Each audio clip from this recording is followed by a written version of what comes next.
All right, good evening. All right, my name is Jonathan Yuan. I'm from L&T. I'd like to thank my L&T cohort mates for voting me by default to be the speaker for the program. I'd like to thank my faculty advisor from L&T, Kitty Bowles, for being here as well.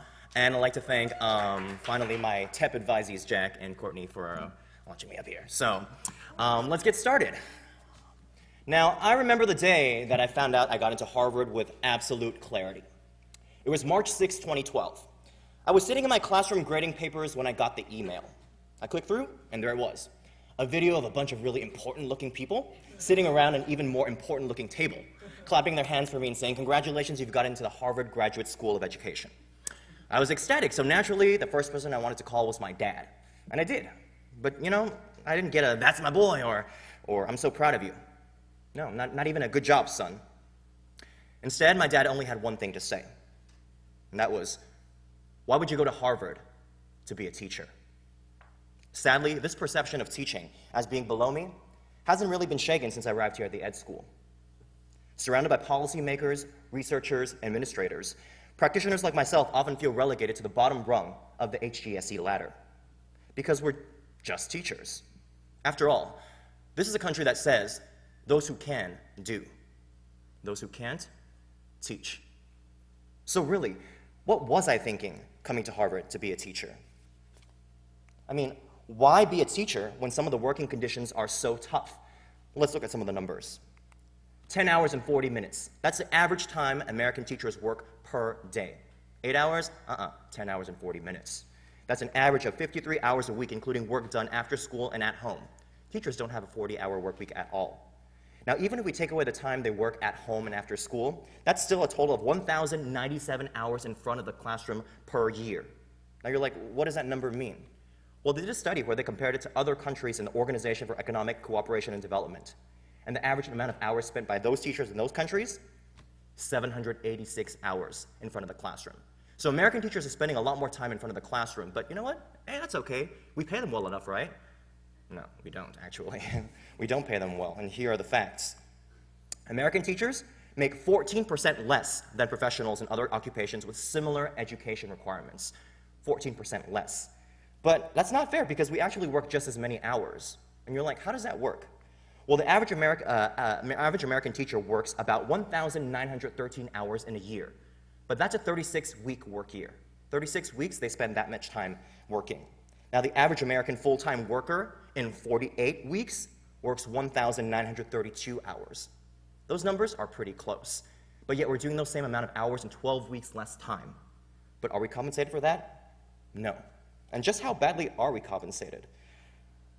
American teachers, after 15 years, make 60% of what their similarly educated peers make in other professions.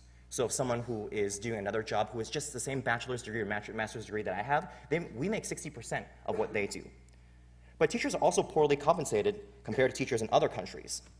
After 15 years, like I said, we make 60%, but teachers in Germany and Australia, they make 90% of what their similarly educated peers make. That's a huge difference. In fact, this is across the board. The US ranked 22nd out of the 27 countries studied by the Organization for Economic Cooperation and Development. 22nd. That's how much we're paying our teachers. If education is so important and children are the future, this is how we're showing our appreciation for our teachers with that much money. But it's not only the working conditions and compensation that are lacking. It's the entire profession itself as a career. I mean, why be a teacher if teaching is a flat profession? In 2003's Who's Teaching Our Children, Vivian Trone and L&T's very own Kitty Bowles wrote, "How many people would willingly study for and enter a career if they knew beforehand that their first day on the job would be very much like their last, 30 or 40 years later? Can such a job be even called a career? Indeed, there are very few promotions in the teaching profession, and raises are based solely on years worked or degrees earned.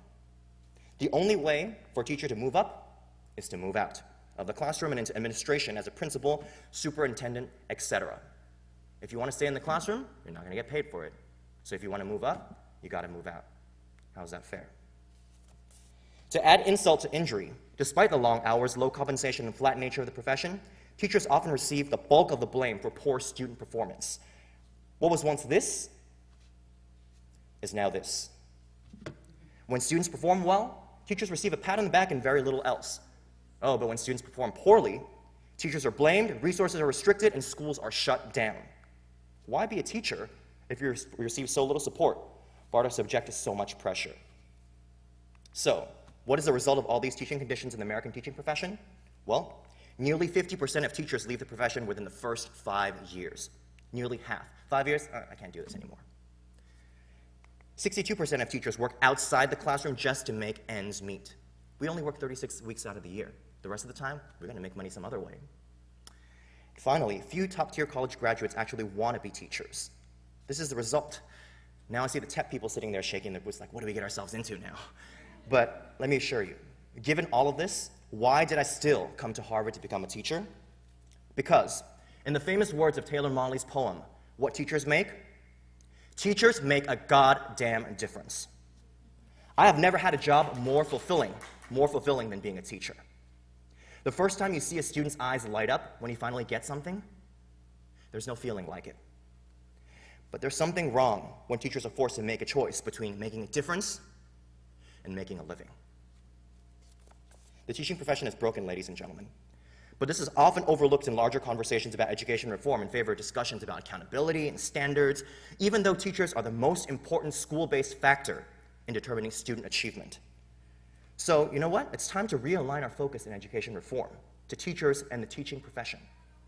How do we do that? Number one, treat teachers as professionals and compensate them accordingly, either by raising salaries across the board, using merit pay, or some combination of those factors.